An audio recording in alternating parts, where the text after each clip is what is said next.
Okay, thank you. What I'm going to talk about is a little bit sort of a whistle-stop tour, if you like, but with no actual whistles, although given this building's indigestion, there may be some sound accompaniment, of course. A whistle-stop tour of some of the issues, broad issues around the science and politics of food more broadly, and then I'm going to say a few words about the particular Leverhulme project. Food, very much an everyday object. You know, unless you're following Dr. Mosley's fasting diet, you'll probably have some lunch with us a little later. But that object, that everyday object, contains, embodies, represents a large number of meanings about your culture, and about ideas of your self-identity. So we think of Chinese cuisine, French cuisine, Indian cuisine, representing some sort of nationality, or regional variations within those particular national cuisines. We also see food as a way of representing your values, your religious values or your political values. So whether you need your meat to have been slaughtered in a particular way, might represent a religious conviction. Whether you choose to refrain from eating meat completely might reflect a religious or political conviction. So there's all these sorts of meanings embodied in the everyday object of food. Now, thinking about food and science, well, those of you who have or have had very young children will know that growing food is relatively straightforward. First, the farmer sows his seed, then he stands and takes his ease, stamps his feet, claps his hand, and turns around to view the land. This sort of just simple going on. The farmer grows it. Alternatively, the hymn, "We plough the field and scatter the good seed on the land, but it's fed and watered by God's almighty hand." This idea that there's no particular science, but this sort of almighty deity seeking and enabling foods to grow. However, in addition, or alternatively, depending on your point of view, we have all of these sciences are just some of the sciences involved in food production or food storage or food preparation, including a lot of technologies that we use in the home. So these are just some examples. I've not actually put some of the social sciences on, apart from geography, but we could think of economics as well as being a key social science involvement in food. So it's a picture of a field, okay? So this is the sort of sciences representing the sort of sciences that you might see in food production. But also you need to think of technologies for food that we might see more everyday objects. So here we have a fridge freezer, which enables the consumption of food to be postponed. We no longer have to eat food as soon as it's ready to be eaten. We can refrigerate it or freeze it to eat later. And the microwave oven, enabling new, different ways of cooking food, although in my house it tends to be used just for softening butter in winter. But there we are. So that's a new way of cooking food. Science can also be involved in the preparation of new food types. Dried noodles, or these little ready meals for cooking in the aforementioned microwave, or new technologies for food preservation. And I've just picked a tin of soup to show canning as one way of food preparation. But we can also think of more high-tech, big S science, if you like, ways. GM food, GM crops, and scientific interventions in order to help increase yield or resilience to heat in the crop itself. And it's important to recognise that some of these developments can be controversial. So GM, particularly controversial. From the BSE era, feeding meat and bone meal to ruminants, a controversial development from science. Or mega dairies, all of these are controversial science developments. So science itself is not necessarily just a sort of truth claim, but it also is a controversy as well. Think about food and politics. Just put this slide up to illustrate some of the various scales at which politics occurs, some of the various ways in which we might see politics. So in the United Kingdom post-World War II, there was a very clear political goal of increasing food production. Disease eradication schemes are often the deliberate choice of governments. So we might think of the decisions to eradicate diseases from our farm livestock, such as brucellosis, for example. We see politics very much in some of the technologies. I've mentioned GM food and the idea of mega dairies generating public controversy. And we also see politics in certain food crises. So bovine spongiform encephalopathy, foot and mouth disease, salmonella in eggs, all of these, I'm sure many of you will recall.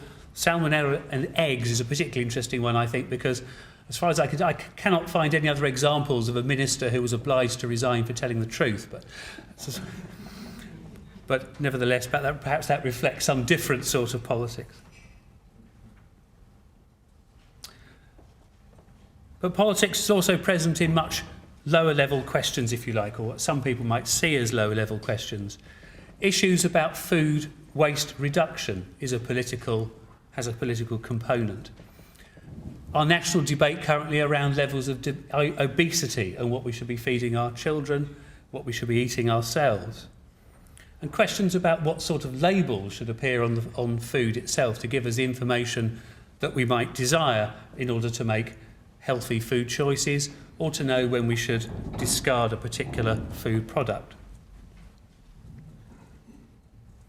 It's also important to note that food has a very close relationship with some of the other political issues that we might want to consider, such as water availability, especially in developing countries, with energy, strong link with the EU's commitment that we should be growing crops to produce biofuels, and with the broader issue of climate change that Warren is going to talk about later. And I think what's particularly important is a key point is that public participation in many of these food issues is quite small. Often large public controversies only arise at the point at which policy has failed. So BSE, foot and mouth disease are when food issues become, if you like, salient.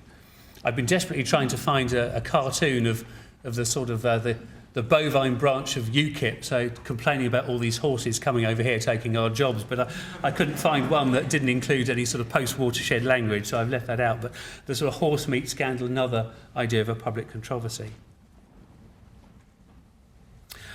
And it's also important to note that these political manifestations of food can quite often have a scientific element. So I've mentioned some of the diseases there, regulatory things with the horse meat one as well. And one other idea that's worth bearing in mind is that where government research money goes in food research often also reflects political considerations. I'm going to use the term food provisioning for a moment, which is just a term that on the project we're sort of trying to understand. We're sort of using it at the moment as an attempt at a neutral way of thinking about the food system, the whole food system from production to consumption.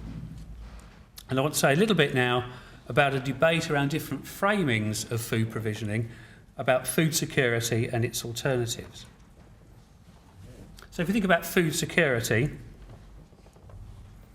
this graph shows a food price spike from 2007-2008, which provoked in many countries, particularly North Africa, rioting, and which saw the price of food in supermarkets across the developed world as well rise significantly. And these are the sort of food spikes which some suggest that we can look forward to seeing more of in the future. And if we think about food security, there's various definitions of what we might understand by the term food security, but this one from 1996 World Food Summit. So we have food security is achieved when all people at all times have physical and economic access to sufficient, safe and nutritious food to meet their dietary needs and food preferences for an active and healthy life. Now, I'm not going to sort of unpack that because we'll be here all day, but I'm sure you can all see that there are various aspects of that definition where you might see roles for both science and politics and for the interaction between the two. Now, the UK government's approach to food security can be seen in this document here, The Future of Food and Farming, which was produced by the Government Office for Science. And this uses a term called sustainable intensification. The UK government's response to food security is to argue that in response to a number of challenges to do with climate change, to do with rising population, to do with developing countries becoming wealthier and demanding more food and different types of food, is that we are going to need to grow more food, but that the environmental needs are such that we're going to have to grow that more food more sustainably. So they have this nice phrase, sustainable intensification. Intensification of agriculture, but it delivered in a sustainable way.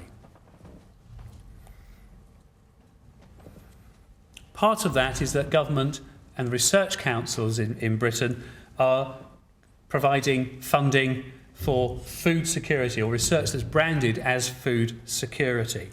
And there's a BBSRC-led programme of global food security, and I'm not going to, time constraints prevent me from taking you to the slide, but if you have a look at global food security, that's one of the first sites that you come across, and you can explore that more carefully for yourselves.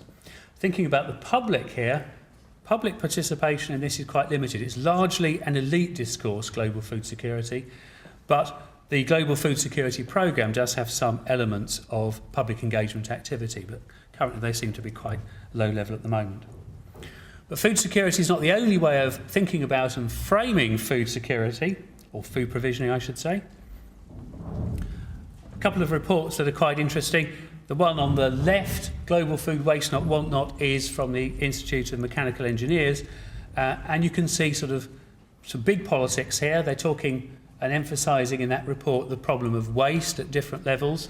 But we can also see some small p politics, because the Research Council that funds engineering has received almost none of the research money that's gone towards the Global Food Programme. And the one on the right is a Fabian Society report, Revaluing Food, which again thinks about waste and which discovers, as a result of some research into public consumption, into public attitudes, the public are somewhat reluctant to engage in changing behaviours themselves. They want others, governments, to change it.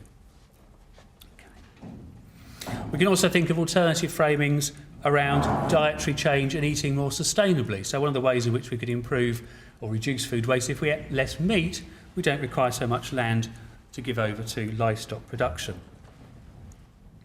So it's very broad in the time allowed, sort of suggestion that there's this food security framing of way of thinking about global food security, and there's these alternative framings as well. One more I do want to mention, agroecology, which often is organic in nature, but this organic movement, but not simply organic agriculture, ideas of having some ecological understanding in the way in which we grow your food.